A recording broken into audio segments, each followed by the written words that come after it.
to give the background of your study that you want to pursue. So, as your capstone instructor, I always say na kailangan mag-ready kayo ng 5 topics na pwede ninyong maging capstone. At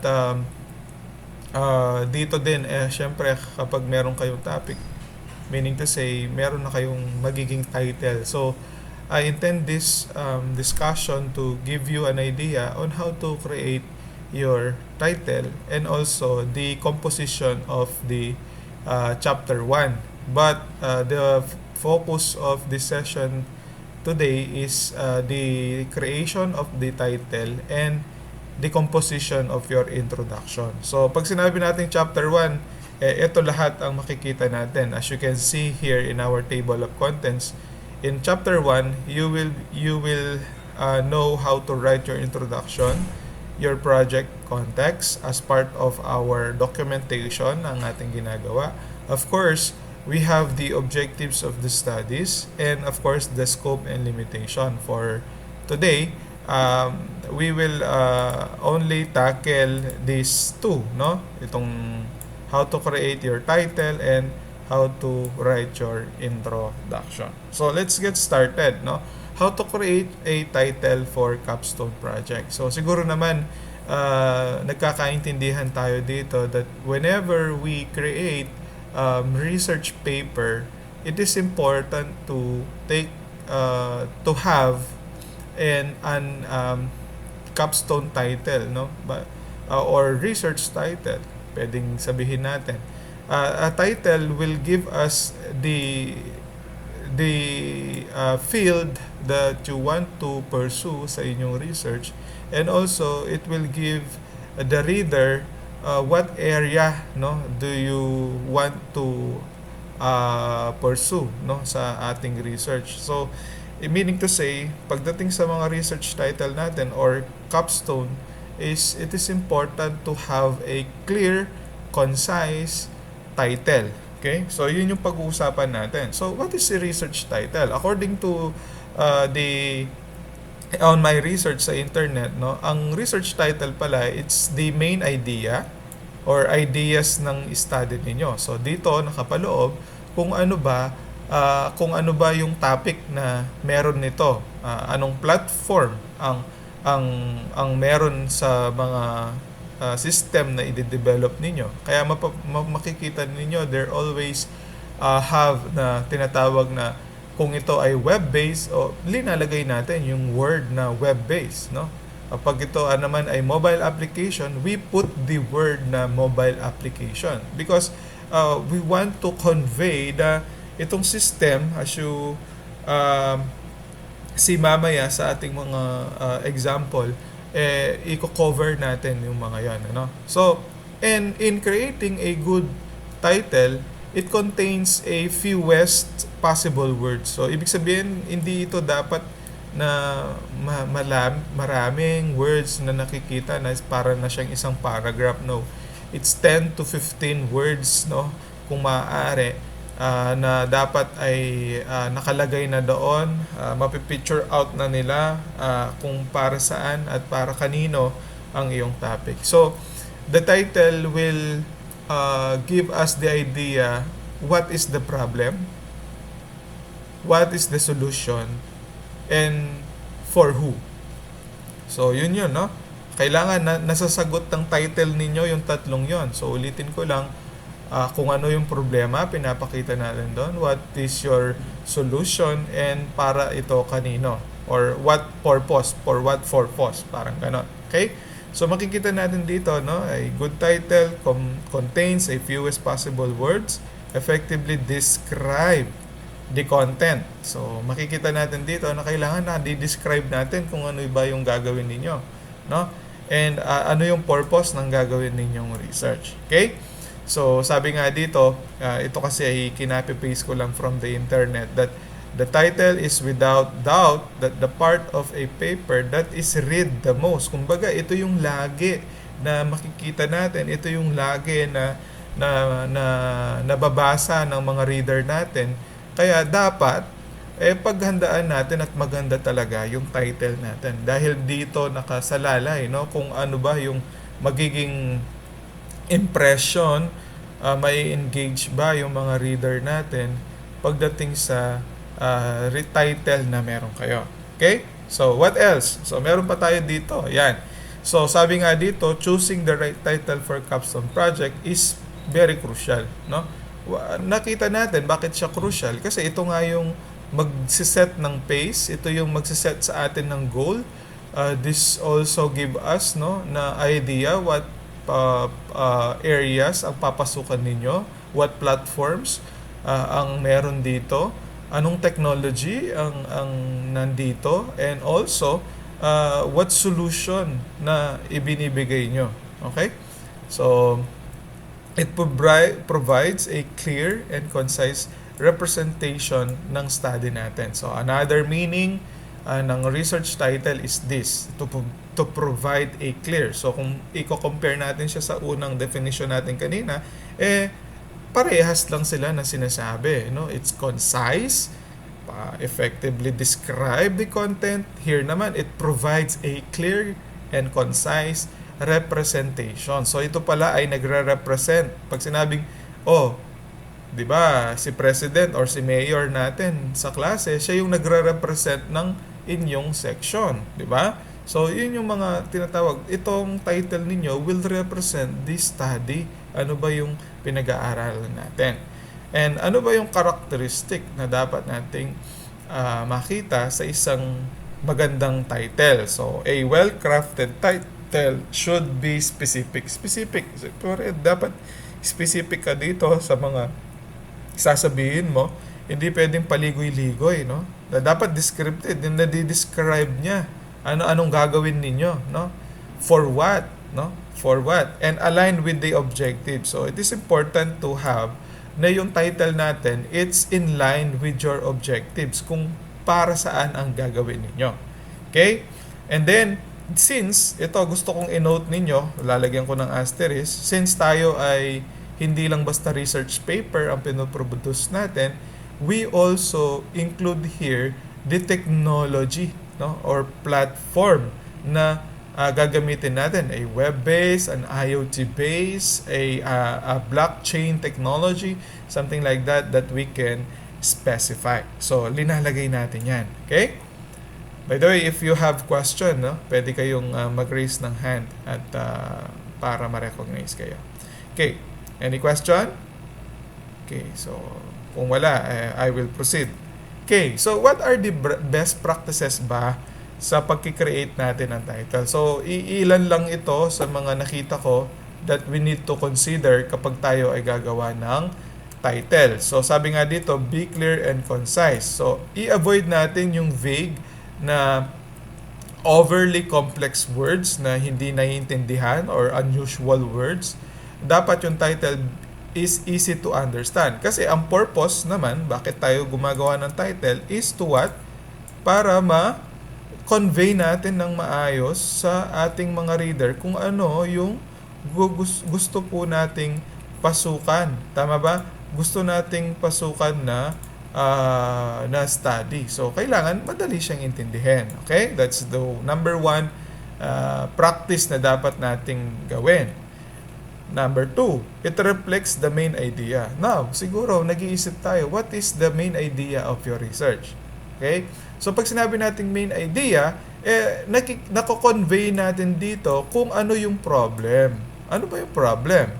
Diba? So, kung ito yung problem, for example, a problem is about sa monitoring or inefficiency sa record keeping, of course, mako-convey natin using our title that problem, no? A web-based monitoring system for barangay, something like that, or a web-based barangay monitoring system for efficient record tracking. So, as you can see dun sa kung paano ko siya in-arrange, na-convey natin what is the problem. Ang problem natin doon sa nakita natin is we have inefficient. Ibig sabihin, hindi sila nagiging efficient dun sa pagre-record nila ng mga barangay documents or information we have.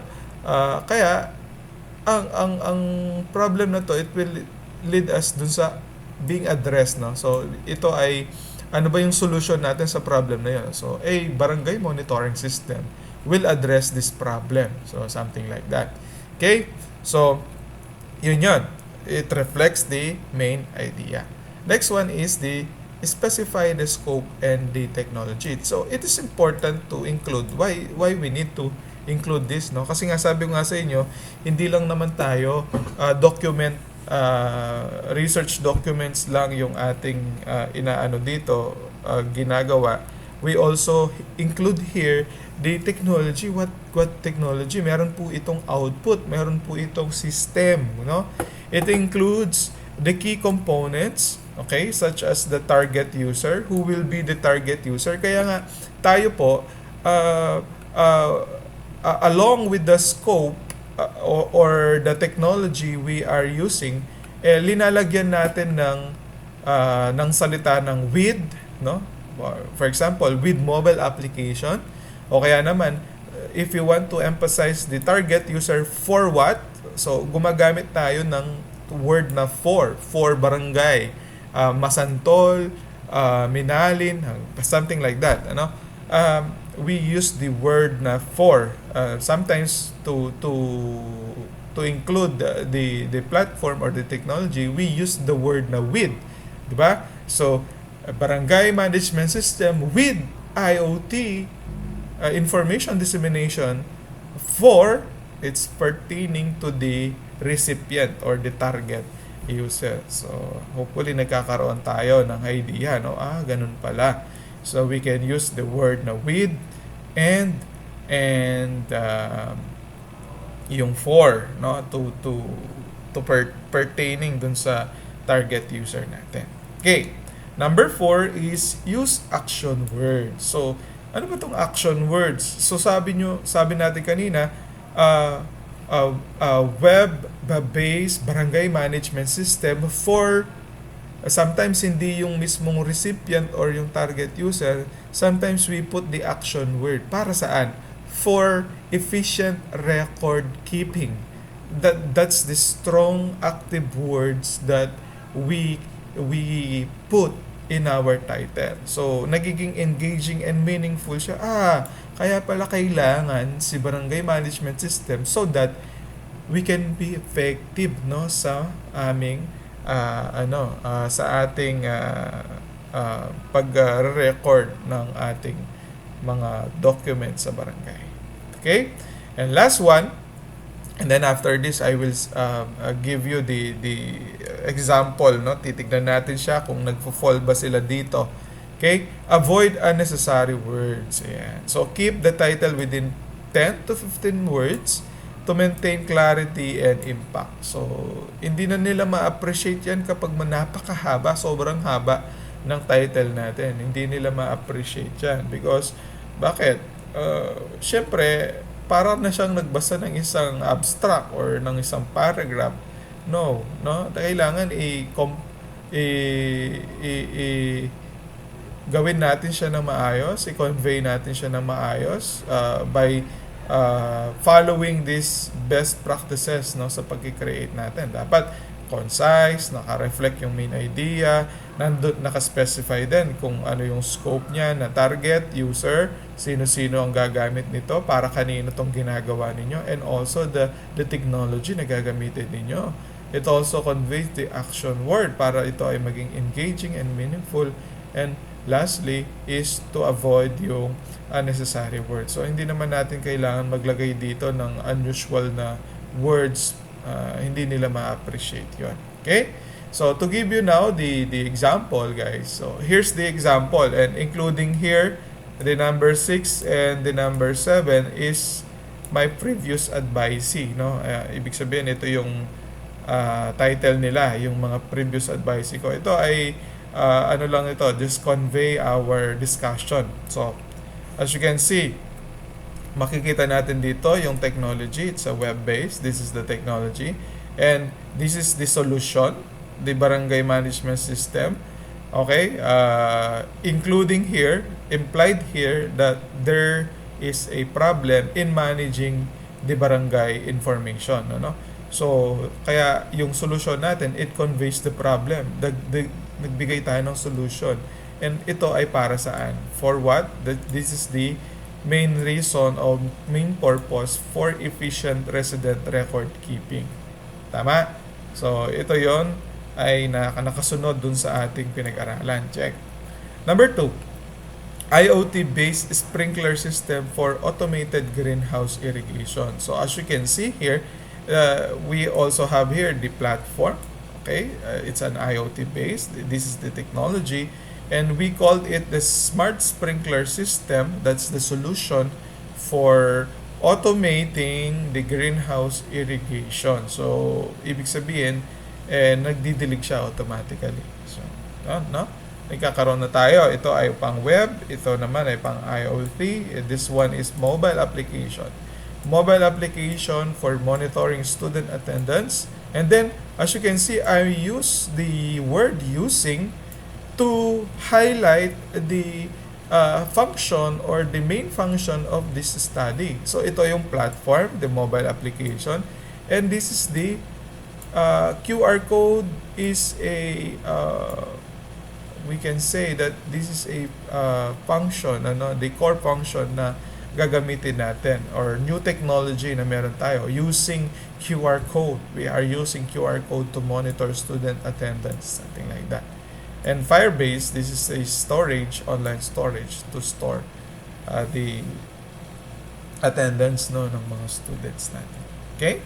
And then here, number 4, AI-powered chatbot. So this is again a new technology. As you know, ngayon pa lang nag-aano si AI sa atin, So AI power for what? For automated customer support. And then we can also use the word in to convey what purpose. Bakit kailangan na natin ng automated support?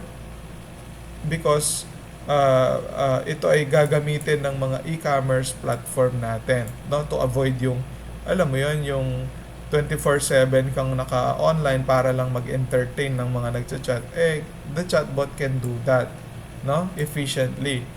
Pwede kanyang replyan, parang yung mga nakikita natin ngayon, Si GCash meron siya, si GG, you can chat your concern kay GCash and this AI will reply to you based on the things na kino-convey mo sa kanya or tinatanong mo sa kanya, So that's the chatbot.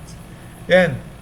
Next, number 5, a blockchain base. So as you can see, we integrating the idea, what platform, what idea, for digital voting system for secure and transparent elections. So as you can see here, we convey that the blockchain will help us to have a digital or the blockchain-based na technology can give us a secure and transparent election because of course the word blockchain here is it's an algorithm we use na kailangan nag-agree ang lahat or series of kaya nga chain ang ginamit yung 'di ba yung kadena is magkakatuglong-tuglong chain of command kumbaga bago siya makapag-access or makagawa. Ibig sabihin, secured yung transaction, hindi siya basta-basta mapapasukan. And lastly, ito yung mga na-produce namin before. So, we can also include this one. Ano bang tawag natin dito? This is a portmanteau. What is portmanteau? Portmanteau is used to combine two words. So as you can see, this fix-it finder is two words na pinagsama. So fix-it pertaining sa repair, nagre-repair, finder pertaining to finding, an action word that pertaining sa nagpaghahanap, finder, So when we combine this, we can now have a portmanteau. Pinag-combine natin yung fix-it finder and we call it as the name of the app. Okay? So as you can see here, Fix-It Finder A community, Fix-It Finder application. So this is an application including here. And for what? For the province of Pampanga. 'Di ba? So, kinover niyo na dito kung nasaan, yung scope nito, and para kanino itong mga to. See? So, what else? Ito naman ay we combine the word smart because the technology is very smart because meron siyang automation. Sprout, ito yung mga halaman na binibili natin na nakatubo na itatanim mo na lang. Hindi na siya seed, sprout, no? So, they create a smart sprout, a smart mobile application, and as you can see, we use here the word "and". This is a smart mobile application and IoT watering device for what? For seedling producer. No, for who? No, for whom? The seedling producer. So, ang technology na to ay paggagamitan po natin para sa mga seedling producer. Okay? So, ayan, check ko lang kayo kung nandyan pa kayo. Can you please raise ano lang siguro, no? Thumbs up kung nandyan kayo at nakikinig. Okay, so hopefully meron kayong natututunan, nagkakaroon kayo ng idea kung paano nyo gawin, especially yung mga topics ninyo, no? So, tingnan nyo lang ito at meron kayong idea kung paano siya gawin.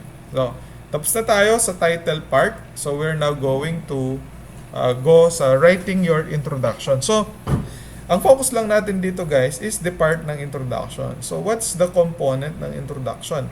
Makikita natin, no? Part ng chapter 1 kasi nakapaloob sa chapter 1 is the introduction. So, pagdating kay introduction, these are the crucial parts natin that I can give you ng parts ng ating introduction. So, dapat meron siyang hook, no? So, what is hook? Siguro, nagtataka kayo, bakit kaya sinama pa ni Sir ito? Of course, when we're writing an introduction, we need to convey appropriately and convincingly the idea you have. Kahit napakaganda ng idea natin, kung hindi naman natin ito na co-convey ng maayos, it's useless, ano? And when we introduce, for example na lang yan, sarili mo, introduce mo siya. Of course, you are pertaining to the data na meron ka. What is your favorite color? No, kasi you are introducing yourself. Sino ka? Taga saan ka? What is your favorite food? Hobbies, and so on and so forth. So, when we do introduction, of course, it is pertaining to the area of your topic, no? Ano ba area ng topic ninyo? Para saan ba? Para kanino ba? And ano ba ang sinusolusyonan ninyo? So, you need to focus on that. And now, part of our introduction is hook. Hook is a word, no? By the way, ito ay ginagamit din sa pangingisda, no? Alam niyo yung taga, no? It's hook just to bait the fish. And kaya nahuhook yung fish kasi na-amaze siya or ano siya, talagang kumbaga ang idea dito guys is the reader will mahuhook sila, they will know more about your study. So, ibig sabihin mag-wonder sila, mapapaisip sila so that mag-lead sila sa pagre-read, mababasahin nila yung inyong papel. Okay? And also, we can use this, of course, to engage na rin sa mga panelists natin. Ano? So, engaging. So, sabi nga, hook, it's a start with an attention-grabbing statement. Pag sinabi natin attention-grabbing statement, it's a fact that we can convey, katotohanan ito na kino-convey natin sa kanila ng maayos, no? Na pwedeng mag-engage yung pag-iisip nila. Ito nga, a surprising fact, statistics, or question. For example, even newscaster, by the way, use this kind of attention-grabbing statement, ano, a hook. Kapag sila ay kunwari, forecaster tayo or newscaster tayo, ang task ko is magbigay ng ulat or ng balita patungkol sa mga namatay ng Typhoon Yolanda, for example, no? Alam natin si Yolanda, or COVID-19. O sinabi ko, nagbabalita ako, no? Marami ang namatay noong 2019 gawa ng COVID-19. So something like that. So it's a plain conveying the statement, or conveying the information. Now, if you want to put a hook to that statement, you can put here a surprising fact, no? Pwede mong sabihin na during the pandemic COVID-19, pwede kang maglagay doon ng surprising fact. So we can input here that did you know that many of our hospital is not ready. That's a surprising fact. Hospital is not ready to entertain. O kaya naman, we can put here, no? Since kanina binabalita ko yung namatay, we can now put a value or number here. Okay, statistics for example. Marami ang namatay, no? During the pandemic COVID-19, 2 million 2 million of Filipinos died. Parang ganun. So they now have, you convey now, no, na nako-convey natin ngayon na ganito siya kalawak, ganito siya karami. Okay? Ganito siya karami, parang gano'n. So nagbibigay tayo ng idea. Hindi lang natin basta-basta binibitawan yung mga information. We are giving the idea. So mamaya papakita ko sa inyo in the context of Barangay Information System. Nagbigay ako ng hook statement, no, na pwede nating maging reference mamaya. And then next, after the hook is the broad overview. So ito na yung tinatawag nating general background. If you know the inverted triangle, so inverted triangle ganito siya, no? Ang malaki yung nasa taas. Okay. So we can say that including here is the hook and the broad overview, and then narrow focus is here in the inside or in the middle, and then hanggang makarating tayo dito sa objectives. Okay? Definition and the significance natin. Problem definition and significance hanggang dito. So as you can see here, in a general sense, kailangan mong ipakita currently ano ba yung nangyayari in a general background, no? So it's ensuring na dapat ang pagsusulat nito, of course, it's concise, hindi siya parang detailed, no? Just enough to give information about the current status, no, na meron tayo. So you can put here the general background. And then narrow focus. We gradually narrow the discussion. Ibig sabihin, after stating the general background, papapunta tayo dun sa local ninyo. Papunta tayo dun sa target user. So gradually, we narrow, kumbaga sa daan, makipot, no? Pinapaliit natin, pinutukoy natin, pinofocus natin dun sa area na gusto nyong solusyonan, the problem of your study na ina-address. Okay? And then here, the problem definition. Sabi ko nga sa inyo, yung SOP natin, guys, in-include po sa introduction, kaya part siya. Okay? Part siya. Ibig sabihin, wala tayong makikita dyan na hiwalay tapos meron ka pang statement of the problem. Wala. The statement of the problem is included in your introduction. So it clearly state the problem and explain. Hindi lang natin basta sinabi yung problem, we also explain bakit importante ito na solusyonan at bakit napapanahon ito na solusyonan. So you can state that, no, na bakit kailangan itong problem na to na solusyonan, gaano to kahalaga. Remember the metaphor that I used, the more na pinapakita natin kung gaano kalala, ka-problema yung ating gustong solusyonan, the more na nag-highlight or ma-highlight yung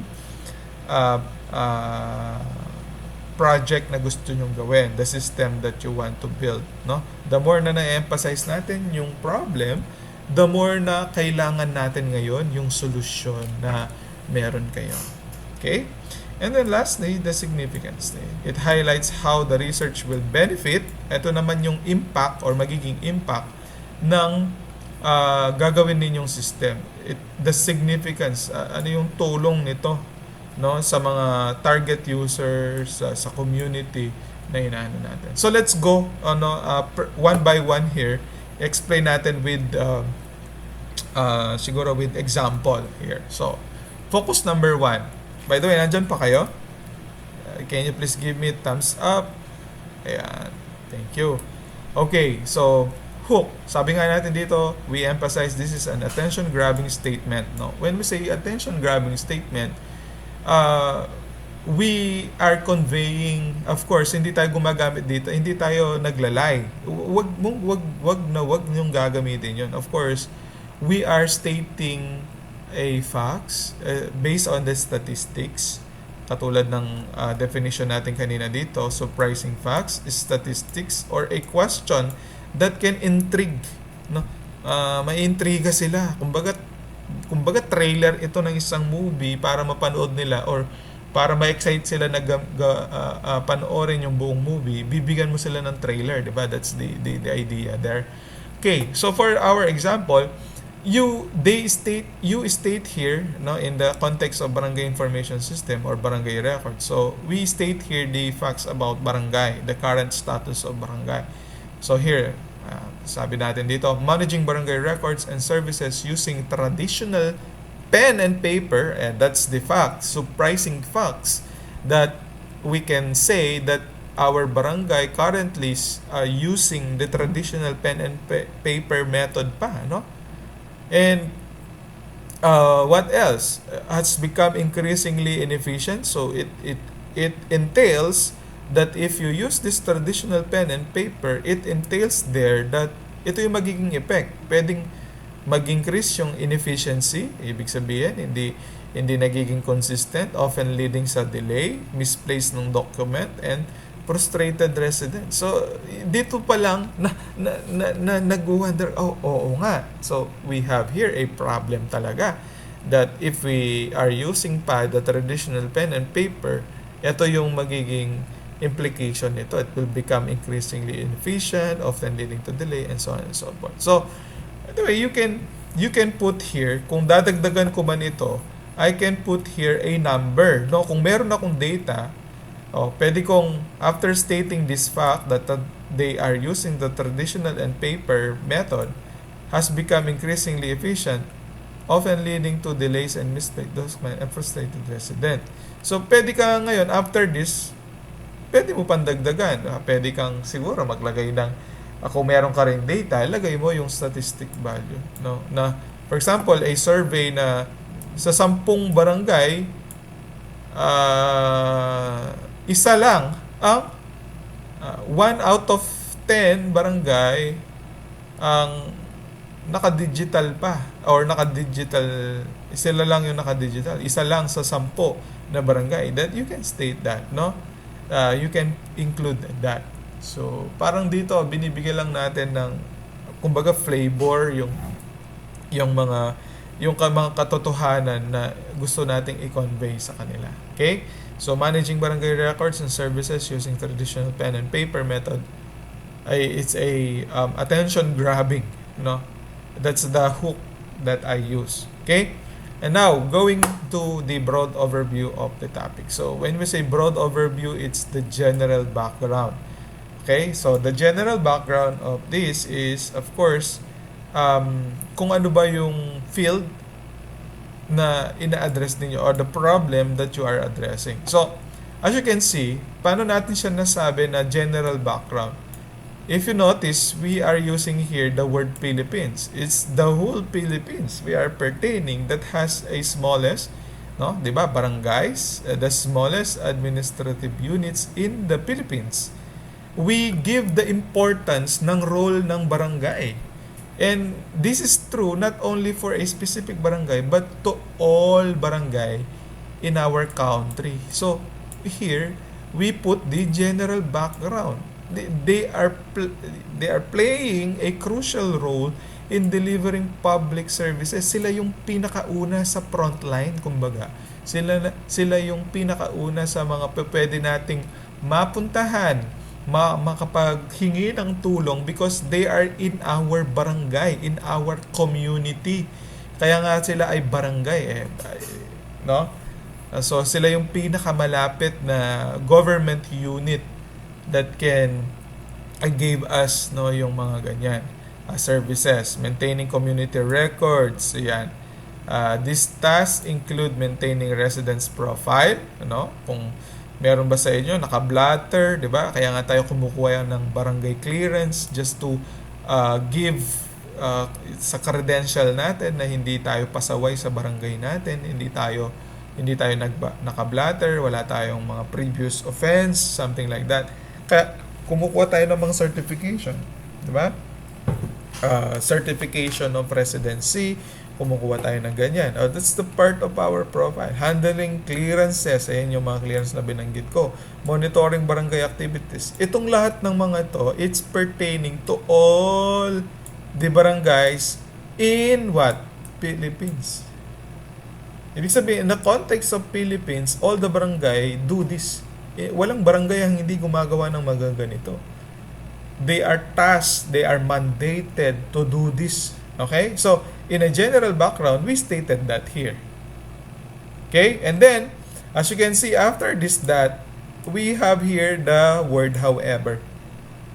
Okay? So, again, we strongly connect this statement after this however to the hook that we are dito na kinreate natin to support this. Dito ay attention grabbing, and then we have now this. However, many barangays still rely. Ayan. So dito na nag-start na tayong nagbibigay ng idea. Rely on manual process, making data retrieval and service delivery time consuming. Now, by the way, ang tips natin dito is what? Yung common practice ng ginagawa. Ito ay common practice na ginagawa ng barangay. They are recording people, resident profile, handling clearance, monitoring barangay activities, and many more. Okay? So, ito yung mga dapat nating i-emphasize. Now, in going sa narrow focus on a specific problem, we gradually shift. This is the connecting point. As you can see, many barangays ang tinukoy natin dito is still relying on the process. Now, after you stating this, you will be going to stating a specific barangay ngayon na natumutugma dito na they are relying on manual process at ginagawa pa ang ganito. So, as you can see, the narrow focus on the specific problem is now, sabi natin dito, in Barangay San Isidro, we are now what? Ito ay pertaining na sa isang barangay. Yung kanina, kumbaga, all barangay. Ito ngayon is one barangay only. In Barangay San Isidro na siya. Tama? So, we narrow it. Na-focus na natin kung para kanino itong gagawin natin. So, ito ay totoo sa kanila that the record keeping is primarily paper-based pa rin. And that's the problem na pinaulit-ulit natin dito. This approach leads to difficulties in tracking resident information. That's the fact that if you are relying here, ibig sabihin, file cabinet pa yan, kapag merong instances na meron silang hinahanap na tao or record, pupunta pala sila sa file cabinet and then kakalkalin lang yun. So here, we are stating na ito sa barangay, ito yung context nila, ito yung actual na nangyayari, ito yung ginagawa nila ngayon. Paper-based pa rin sila, and then these are the instances na nangyayari na nagkakaroon ng kahirapan sa pagtatrack ng mga resident information, at ang effect nun ay nagkakaroon ng delay sa pagpaprocess ng mga barangay clearance, challenges in monitoring complaints and projects within the barangay. Okay? And then, again, we are stating here that this is the fact that we can state that with the growing population and increasing administrative workloads, the need, did you see the transition na ginagamit natin? The need for a more efficient, meaning to say, we are now stating or stating sa mga reader natin na yung they need more efficient digitalized system. Kailangan nila ng makabagong technology. Kailangan nila ng new way on how to do this task. No? Itong task nilang ito. Kailangan nila, the need for more efficient digitalized system has become evident. Pero hindi pa natin binabanggit dito yung gusto ninyong gawin. Okay? Pero ito ay in preparation. Lagi naman yung pinakahuling statement sa bawat particular na topic natin dito, it's in preparation to the next. So as you can see, we are now stating the need the need for more efficient digitalized system, no, is kailangan. So we are convincing them that kailangan natin ngayon na mapabilis yan, ma-optimize yan, ma-digitalize yan. And now we are stating, no, ito kasi yung clearly state the core problem. Ano ba yung core problem? Ayan, ano yung core problem natin? So dun sa ating again, in Barangay San Isidro to, the current manual system lacks centralized. So we are pertaining to the current. Current, meaning to say, ito yung kasalukuyan nilang ginagamit. Current, traditionally, pen and paper sila. Current manual system, ano ba yung kakulangan nito? It lacks centralized database for managing barangay records, resulting in scattered information. Hindi mo alam kung saan mo hahanapin yung information. Inconsistent reporting, so hindi consistency yung mga makukuha natin data, difficulty in generating reports for decision making. So this is the highlight of the problem. This is the statement of the problem.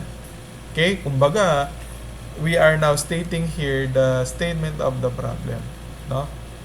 In a form ng context natin that they face this challenge that the current system, the current process they are using or utilizing is not efficient.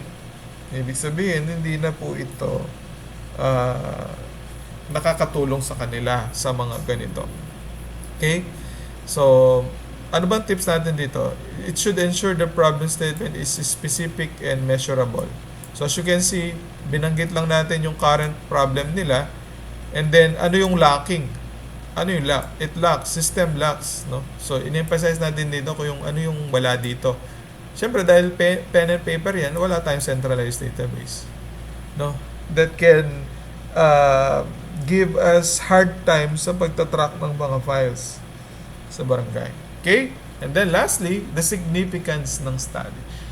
It highlights the importance. Ngayon, ito na yung importance ng gagawin ninyo. So, as you can see here, we are pertaining na ito yung magiging result niyan kapag tayo ay nag-rely sa current manual system na walang centralized database, manual pa rin yung pagmamanage ng barangay records, it can result sa scattered information, inconsistency ng report, and also difficulty in generating report for decision making. Now, we can now state, developing a barangay, so di ba kanina sinabi na natin na the need, ito yung need, merong need, and we also emphasize the core problem. Now the need, developing a barangay management system will streamline administrative tasks, no? So ito yung katotohanan dun sa gusto nyong gawin na i-develop. Okay, the significance that magbe-benefit sila. Allowing barangay officials pertaining to sa mga nanunungkulan to manage resident profiles, issue clearances, and track projects more efficiently. This system will not only improve services delivery but also enhance data accuracy, support better decision making for community. Pansinin nyo to, kaya ko to highlight. Ito, data accuracy, support better decision making. Pansinin natin dito, Ang current manual system nila, it lacks what? Centralized database, resulting in scattered information, inconsistent na reporting. As you can see, dito naman, magkakaroon ka ng it enhance the data accuracy. So, pertaining ito dun sa problem. So, it should be that dapat yung maging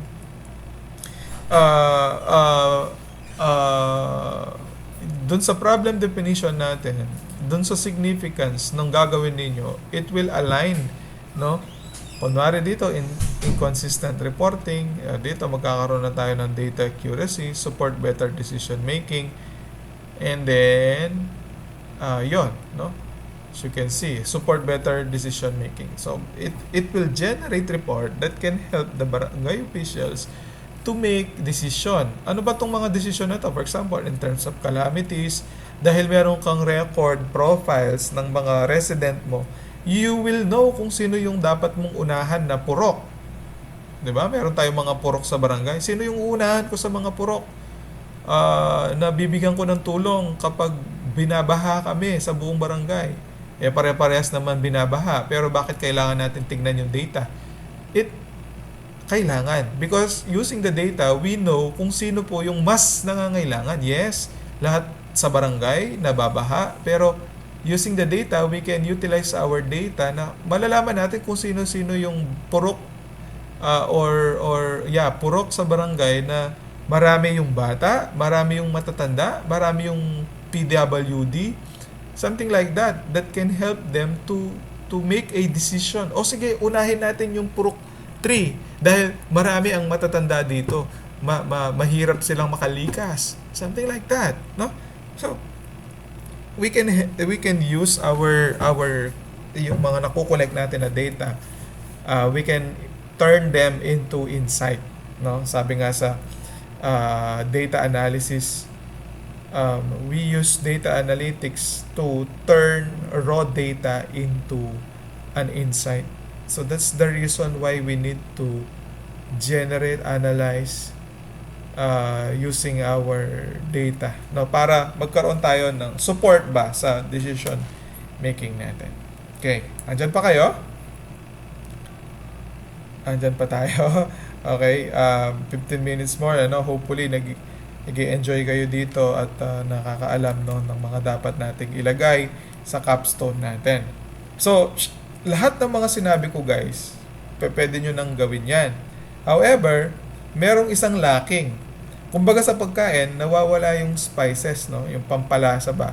So, to give this mas magiging appropriate at mas magiging makatotohanan ito, at of course, it follows the principle na kung bakit tayo nagre-research, ibig sabihin, ito ay narinig mo rin sa iba. Therefore, kung ito ay narinig mo sa iba, nabasa mo sa iba, you need to citate, no? You need to include them, no? Kailangan mong i-reference ito. So, in our capstone, we are using APA format. Okay? So, marami tayong klase ng citation. We have in-text citation, referring to an idea from a source. So, meron kang source, include the authors, last name, and year of publication. So, for example, Smith 2020. Okay? That's the in-text citation. Direct quotes naman, if quoting directly kung ano talaga yung sinabi niya, you need to put the page number. So, maybe ito ay nakita mo sa isang blog, direct quotation, or kaya naman, quote ito, kumbaga, quotation ito dun sa book na binabasa mo, quotation. Naka-quote talaga siya. So, you can now put that. Technology improves efficiency. So, Brown 2019, tapos comma, the page number. Okay? So, kung saan book mo siya lalagay mo lang siya. Multiple authors. Kapag marami ang authors ng isang paper, for example, kung dalawa, you can use N. And then the same principle, comma, and then 2021. For 3 or more, you will use the first na natin. And then you will use et al. Et al pertaining and more. No? And more authors. So, ito yung pinakauna sa listahan ng mga authors. And then, put et al. Walang comma yan ha. Et al. Dot, comma, and then yung year number. How about sa website? Use the author's name, organization, followed by the year. So, kung wala yung author's name, yung organization na lang. Ito, World Health Organization.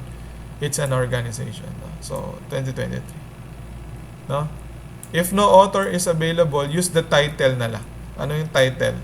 So, Barangay Digital Systems 2023. Take note, meron po siyang double quotation because it's a organization or it's a wala yung author, yung ano na lang, yung title na lang ang ilalagay natin. Okay? Ito siya. So, for example, here, manual barangay record keeping leads to inefficiencies and data loss. According kay Santos and Reyes. So, ano to? Two authors ito because we use this and. Pero kung gusto mo, for example, meron pang isa dyan, kunwari, Lucias, Santos et al. Na siya noon, tapos 2018. Okay, wala na to. Ang lalagay lang natin is yung et al. Yan, et al. Santos et al. 2018. Okay? And then, what else? Quotation. According to Cruz. Ayan, di ba? So, kung yung mismong author o yung nag-quote mismo, yung nagsabi nito, ito yung ilagay natin. According to Cruz, 2021, Digitalization Enhanced Barangay Service Delivery. So, see? So, by following these guidelines, you can now ensure that the academic integrity. Kumbaga, hindi lang kayo ang nagsasabi sa mga sinulat nyo dito, sa mga pinagsasabi natin dito, hindi lang tayo yung nagsasabi. We are reference natin. Kaya it is important to have related literatures. Nagbabasa tayo, no, particular sa area na ating pinag-aaralan, area na ating rini-research, no? So, it is important to, ang lagi kong advice sa inyo, read hanggang sa mapuno yung mind ninyo sa mga ideas at mga katotohanan na pwede nyo especially yung mga nagdo-document, kailangan po lagi tayong nagbabasa patungkol sa idea na meron kayo. Tinitignan nyo, no? Sino ba yung tao before na gumawa na ng ganito? Ano ba yung current na ginagawa nila ngayon? Something like that. So, that's conclude, no, yung ating lesson 1 and 2. Or yung creating the title and your introduction. So, pagdating kay introduction, we cover this. Ito yung part ng introduction natin. Of course, including dito yung citation, yung kanina. Okay?